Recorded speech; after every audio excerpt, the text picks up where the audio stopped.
চলে এসেছি লাবণী নতুন আবার একটা ভিডিও নিয়ে। তো এটা হচ্ছে আধার কার্ড চেকিং কিভাবে করছে সেটা। ফার্স্টেই দেখো এই UIDAI ওই অপশানটা চলে যাবে, তারপরে চেক আধার স্ট্যাটাসে যাবে, দেখবে এই অপশানটা ওপেন হয়ে যাবে।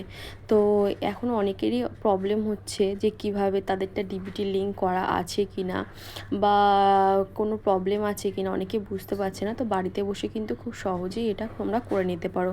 ফার্স্টেই দেখো যে এন্টার আধার নাম্বার, সেই আধার নাম্বারটা কিন্তু নিজেদের পুট করে দিতে হবে। তারপর একটা ক্যাপচা আসবে সাইডে ডান দিকে, তো সেটাকেও কিন্তু এখানে পুট করে দিলে ওই যে আধার নাম্বারটা দিয়েছো, আধার নাম্বারটা যে ফোনের সাথে লিঙ্কেড আছে সেই ফোন নাম্বারে কিন্তু একটা ওটিপি যাবে। তো সেই ওটিপিটাকে এখানে পুট করে দিতে হবে।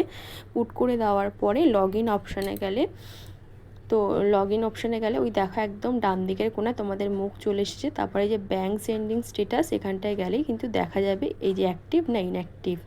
তো টাটা।